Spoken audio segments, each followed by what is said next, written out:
yang sampai meninggal dunia, Pak? Apa? Informasi ada yang meninggal. Hal itu takdir lah ya. Itu takdir, kami terus nggak bisa buat apa-apa. Respons Bupati Sudewo soal korban demo di Pati, sebutkan itu sudah takdir lah ya.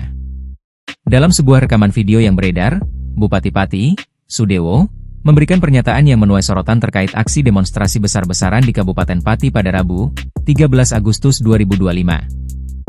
Sudewo menginformasikan bahwa para demonstran yang mengalami luka-luka telah ditangani oleh pihak rumah sakit dan diharapkan dapat segera pulih.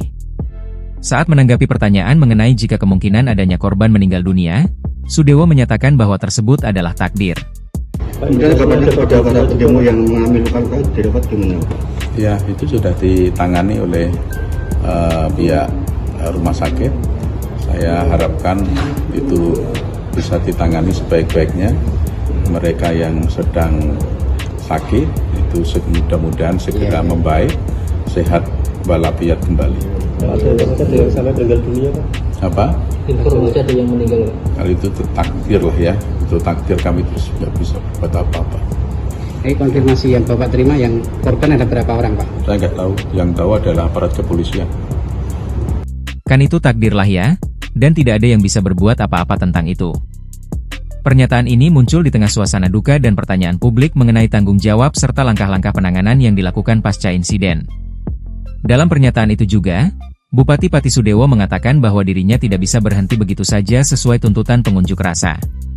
Sudewo mengungkapkan, dia dipilih oleh rakyat secara konstitusional, sehingga ada mekanisme bagi dirinya untuk melepaskan jabatannya sebagai Bupati Pati. Tuntutan kan sudah disampaikan tadi, kalau saya kan dipilih oleh rakyat secara konstitusional dan secara demokratis, jadi tidak bisa saya harus berhenti dengan tuntutan itu. Semua ada mekanismenya, kata Sudewo beri pernyataan setelah demo besar yang menuntut dirinya lengser. Diketahui, Polda Jawa Tengah menegaskan tidak ada korban meninggal dunia dalam kericuhan yang terjadi di sekitar kantor Bupati Pati tersebut. Kabid Humas Polda Jateng, Kombes Pol Artanto, mengungkapkan bahwa sejauh ini sebanyak 34 orang mengalami luka-luka, sebagian besar akibat lemparan benda keras saat aksi berubah anarkis. Dari jumlah tersebut, 7 orang merupakan anggota Polri. Ada 34 orang luka-luka. Saat ini sedang dirawat di RSUD Soewondo, beberapa sudah diperbolehkan pulang, ujar Artanto kepada media. Lebih lanjut, Artanto menegaskan bahwa kabar tentang korban jiwa tidak benar alias hoaks. Sampai saat ini kami belum menerima laporan adanya korban meninggal dunia.